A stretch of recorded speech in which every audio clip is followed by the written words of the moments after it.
I'm going to give you guys some movements and postures that you can do for some increased hip mobility. We're going to start actually in a lunge position. So you're simply going to come up onto your knees, bring one leg out in front. At this point, we are kind of looking for 90-degree angles in our legs. We are going to think about tucking our tailbone under.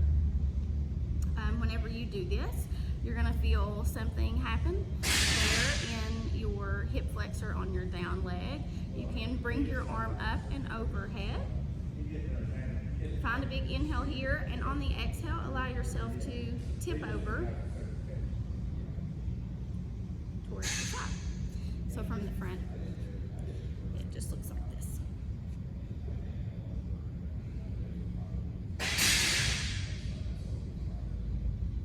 Awesome.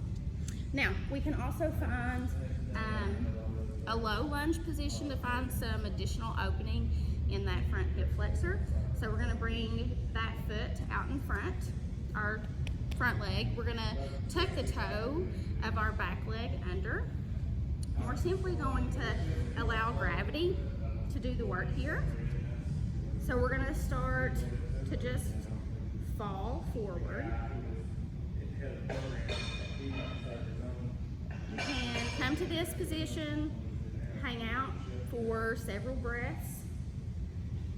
Allow yourself to kind of release on your exhales, get a little bit deeper. You're going to find some opening in through that hip flexor on that down leg.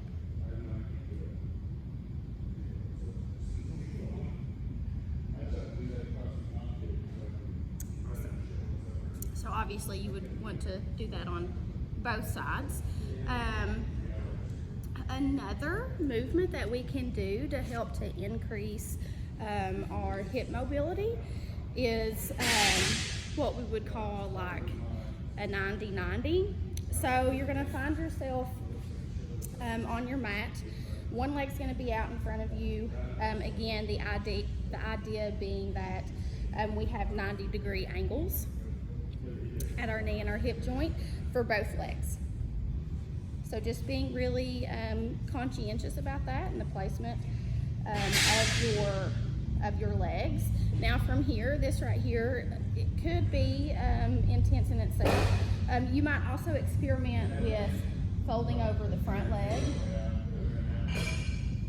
or turning and twisting towards the back leg. From here, we can also work through to the other side, moving very intentionally. So from here, you would start to pick up the back and the front knee, and you would transition. So you're in the same position on the other side. And it's oftentimes helpful, especially for our hip joints, to help create that synovial fluid if we move from side to side.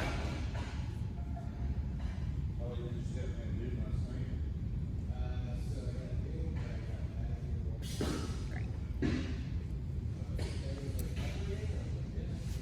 All right, then one other really good movement for hip mobility is what we would call just a really deep squat. So essentially you might find yourself at standing, toes pointed slightly outward. You're going to sit your hips back, right? So your hips are going to come all the way down. You're going to find yourself here. You can bring your hands out in front. Oftentimes it might be helpful to also bring those arms up overhead. This would really help with like your mobility in a front squat. Now, if this is a difficult shape to get yourself into, we always have props. Again, this is a block. It could be books, it could be pillows, it could be blankets. If it's difficult for you to find yourself in this position, sometimes we might have restricted ankle mobility that could be preventing us from doing this, or it could be our hip mobility. So if it's a hard thing for you to find, you're just going to find something to set your set your bottom on. And you could really stack this up as high as you need to. And again, this would be a space where you would allow yourself to come into the shape and hang out there. We can even create a little bit of additional opening in through the hips by using our elbows to create a little bit of pressure. Press the knees outward. A nice stretch in through the hips here. Awesome.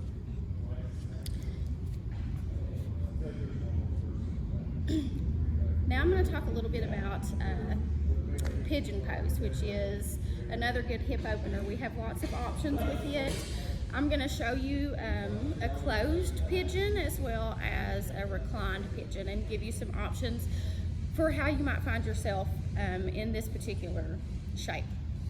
So for our pigeon, we want to bring one leg out in front of our bodies.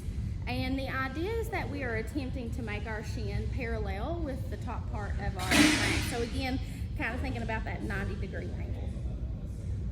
You're going to allow yourself to relax into the pose. So you're going to find yourself here, and again, you're going to take some nice big deep breaths. You're going to allow yourself to kind of just relax into the shape, and you're going to hang out there, hold it for a while, maybe 2 minutes. Now from here, if you wanted to, you can always bring your body down over the top of that front leg. If this is a hard space for you to find yourself in, just like with all the other things, we have props that are there to assist us. So you can always prop your hip up onto a block, a pillow, a blanket, anything like that.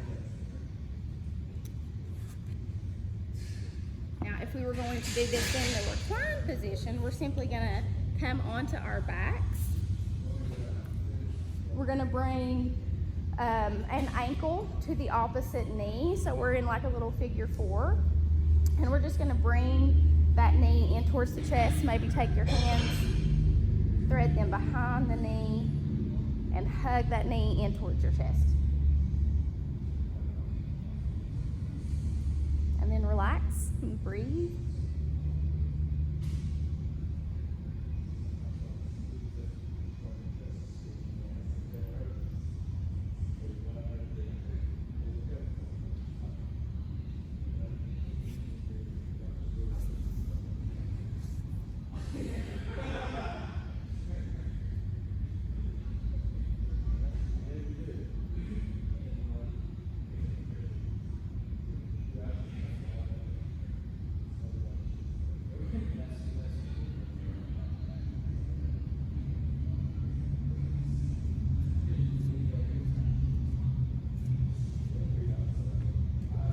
So the last thing I'm going to talk about is